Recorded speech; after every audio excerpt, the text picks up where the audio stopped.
చిన్న నామధేయమే మన భారతదేశానికి భారత. భారత ఏంటి ఈ భారత అంటే పరిపూర్ణంగా అర్థం చేసుకున్నారు ఎప్పుడైనా? భారతం అంటే దాంట్లో ఏముంది? భారత్, అందులో ఏం అర్థం ఉంది?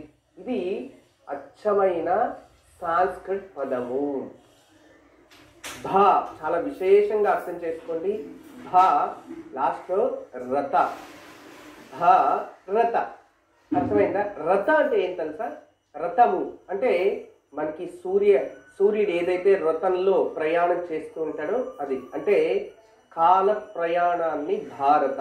భా అంటే వెలుగు, భా అంటే జ్ఞానము, భా అంటే విశేషమైన పుణ్యఫలము, భా అంటే జ్ఞానము, భా అంటే గౌరవము, భా అంటే ఉత్తీర్ణము, భా అంటే శిక్షణము, భా అంటే ఆనందము, భా అంటే సిద్ధాంతం.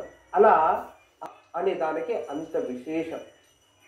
మీరందరూ తెలుసుకోవాలి. జ్ఞానమైన రథము మరియు గౌరవాన్విత ఒక రథం. రథం అంటే ఒక వాహనము. అంత గొప్ప అర్థాన్ని ఇస్తుంది. ఇంకా చాలా చెప్పచ్చు ఇందులో. ప్రపంచంలో ఎక్కడ కూడా లిపి అనేది లేనప్పుడే ఇక్కడ వేదాలు ఉద్భవించాయి, వేదాలు రచించారు. అప్పుడే జ్ఞానం భారత్ అని వచ్చింది. ఇంత గొప్ప నామధేయాన్ని మనము భారత అని పిలవడానికి ఎంత గొప్పగా ఉందో చూడండి. ఎప్పుడు పూర్వాన్ని మనం మర్చిపోకూడదు కదా. మనం ఎక్కడి నుంచే వచ్చాము, మన స్థానం ఏంటి అనే దాన్ని ఎప్పుడూ మర్చిపోకూడదు. మీకు అందరికీ మంచి మాటగా దీన్నే తీసుకోండి. చిన్న మంచి మాట ఇంతే ఉంటుంది. దీంట్లో అర్థం చాలా గొప్పగా ఉంటుంది. బాగా ఆలోచించండి. దీన్ని తెలుగులో చెప్పాలో ఇంగ్లీష్లో చెప్పాలో అర్థమైతలేదు. You can't see yesterday, you can see tomorrow.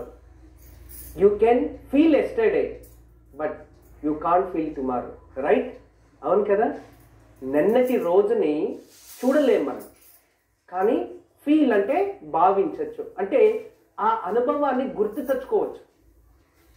కానీ రేపటిని నువ్వు అనుభవం తెచ్చుకోలేవు, కానీ ఆ ఒక అనుభవాన్ని తెచ్చుకోలేవు, చూడగలవు రేపటిని. అది ఎందుకంటే రేపు ఉంది కాబట్టి రేపు నువ్వు చూస్తావు, కానీ ముందుగానే అనుభవం తెచ్చుకోలేవు కదా.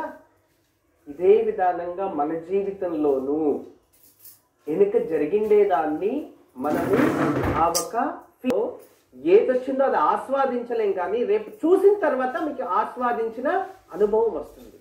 అలా మన జీవితంలో కూడా కొన్ని జరిగిన ఘటనలు, కృష్ణుల వారు మనకు తెలియజేసిన జీవిత విధానం, ఇవన్నీ మనం చూసేదైతే ఎన్నో అద్భుతమైన విషయాలు వస్తాయి.